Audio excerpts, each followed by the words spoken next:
Hi friends, welcome to before baby. Pregnancy പീരീഡിലെ അവസാനത്തെ scanning ആയിട്ടുള്ള ഗ്രോത്ത് സ്കാനിനെ കുറിച്ചാണ് ഇന്നത്തെ വീഡിയോ. ബാക്കി 3 സ്കാനിങ്ങുകളെ കുറിച്ചുള്ള വീഡിയോ മുന്നേ ചെയ്തിട്ടുണ്ട്. അത് കാണാത്തവർക്കായിട്ട് ലിങ്ക് ഞാൻ ഡിസ്ക്രിപ്ഷൻ ബോക്സിൽ കൊടുക്കുന്നതാണ്. റിസ്കുകളൊന്നുമില്ലാത്ത പ്രഗ്നൻസി ആണെന്നുണ്ടെങ്കിൽ 32 ആഴ്ചയുടെയും 36ാമത്തെ ആഴ്ചയുടെയും ഉള്ളിലായിട്ട് ഡോക്ടേഴ്സ് ഈ ഒരു സ്കാനിങ് ചെയ്യാനായിട്ട് നിർദ്ദേശിക്കാറുണ്ട്. ഇനി റിസ്കുകളുള്ള പ്രഗ്നൻസി ആണെന്നുണ്ടെങ്കിൽ 28ാമത്തെ ആഴ്ചയാണ് ഈ ഒരു സ്കാനിങ് ചെയ്യാനായിട്ട് പറയാറുള്ളത്. ഇനി ഈ ഒരു സ്കാനിങ്ങിൽ നിന്ന് എന്തെല്ലാം കാര്യങ്ങൾ മനസ്സിലാക്കാനായിട്ട് പറ്റുമെന്ന് നോക്കാം.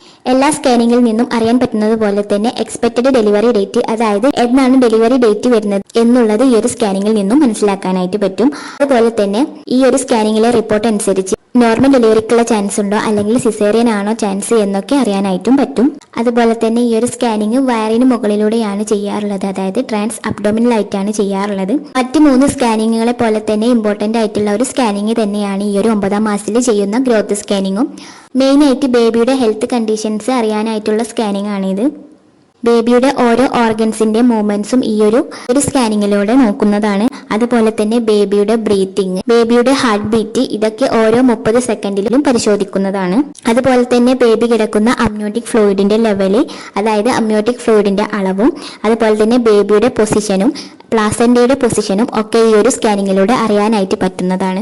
ബേബിയുടെ പൊസിഷൻ നോക്കിയിട്ട് സിസേറിയൻ ആണോ നടക്കാൻ പോകുന്നത് അല്ലെങ്കിൽ നോർമൽ ഡെലിവറിക്കുള്ള ചാൻസ് ഉണ്ടോ എന്നൊക്കെ അറിയാനായിട്ട് പറ്റും. ബേബി കിടക്കുന്നത് സിഫാലിക് പൊസിഷനിലാണെന്നുണ്ടെങ്കിൽ നോർമൽ ഡെലിവറിക്കുള്ള ചാൻസ് ഉണ്ട്. അതായത് ബേബിയുടെ തല അടിഭാഗത്തേക്കാണെന്നുണ്ടെങ്കിൽ നോർമൽ ഡെലിവറിക്കുള്ള ചാൻസ് ഉണ്ട്. അതല്ല ബ്രീച്ച് പൊസിഷനിലാണ് ബേബി കിടക്കുന്നത് എന്നുണ്ടെങ്കിൽ സിസേറിയൻ ആവാനായിട്ടാണ് ചാൻസ് ഉള്ളത്. അതുപോലെ തന്നെ മറുപിള്ളയുടെ സ്ഥാനം ആന്റീരിയറോ ഫണ്ടലോ അല്ലെങ്കിൽ പോസ്റ്റീരിയറോ ആയി കഴിഞ്ഞാലും ഒരു കുഴപ്പവുമില്ല, നോർമൽ ഡെലിവറിക്കുള്ള ചാൻസ് ഉണ്ട്. എന്നാൽ പ്ലാസന്റ അടിഭാഗത്താണെന്നുണ്ടെങ്കിൽ നോർമൽ ഡെലിവറിക്കുള്ള ചാൻസ് കുറവാണ്. ഇതും ഈ ഒരു സ്കാനിങ്ങിലൂടെ കണ്ടെത്താനായിട്ട് സാധിക്കും.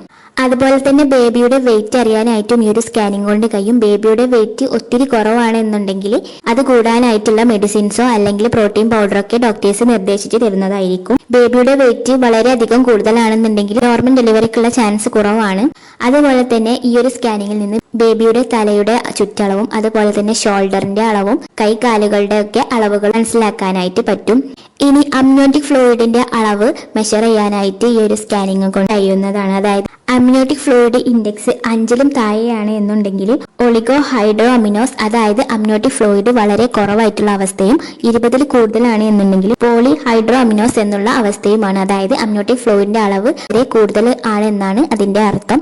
ഇതൊക്കെ മനസ്സിലാക്കാനായിട്ടും ഈ ഒരു 9ാം മാസത്തിലെ സ്കാനിങ് ഹെൽപ്പ് ചെയ്യുന്നതാണ്.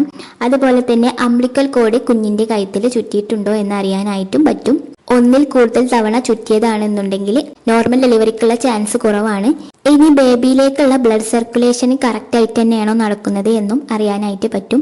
അതുപോലെ തന്നെ ഈ ഒരു സ്കാനിങ് ഒരു പ്രാവശ്യം ചെയ്തതിന് ശേഷം വീണ്ടും റിപ്പീറ്റ് ആയിട്ട് ചെയ്യാനായിട്ട് ഡോക്ടേഴ്സ് പറയാറുണ്ട്.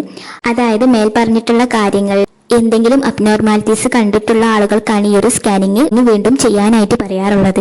പ്രഗ്നൻസി ആണെന്നുണ്ടെങ്കിൽ ഈ ഒരു സ്കാനിങ് റിപ്പീറ്റ് ആയിട്ട് ചെയ്യാനായിട്ട് പറയാറുണ്ട്. അതുപോലെ തന്നെ ബ്രീച്ച് പൊസിഷനിലാണ് ബേബി എടുക്കുന്നതുണ്ടെങ്കിലും അതുപോലെ തന്നെ ബേബിയുടെ മൂവ്മെന്റ്സ് വളരെ കുറവാണെന്നുണ്ടെങ്കിലും ഈ ഒരു സ്കാനിങ് വീണ്ടും ചെയ്യാനായിട്ട് പറയാറുണ്ട്. അതുപോലെ തന്നെ ആദ്യത്തെ സ്കാൻ റിപ്പോർട്ടിൽ ബേബിയുടെ അംബ്ലിക്കൽ കോഡ് ചുറ്റിയിട്ടുണ്ട് എന്നുണ്ടെങ്കിലും വീണ്ടും ഈ ഒരു സ്കാനിങ് ചെയ്യാനായിട്ട് പറയാറുണ്ട്. അതുപോലെ തന്നെ അമ്നിയോട്ടിക് ഫ്ലൂയിഡിന്റെ അളവ് വളരെ കൂടുതലാണെങ്കിലോ അല്ലെങ്കിൽ വളരെ കുറവാണെങ്കിലോ ഈ ഒരു സ്കാനിങ് റിപ്പീറ്റ് ആയിട്ട് ചെയ്യാൻ പറയാറുണ്ട്. അതുപോലെ തന്നെ ബേബിയുടെ സൈസ് വളരെ കുറവാണെങ്കിലും വളരെ കൂടുതലാണെങ്കിലും ഈ ഒരു സ്കാനിങ് വീണ്ടും ചെയ്യാനായിട്ട് പറയാറുണ്ട്.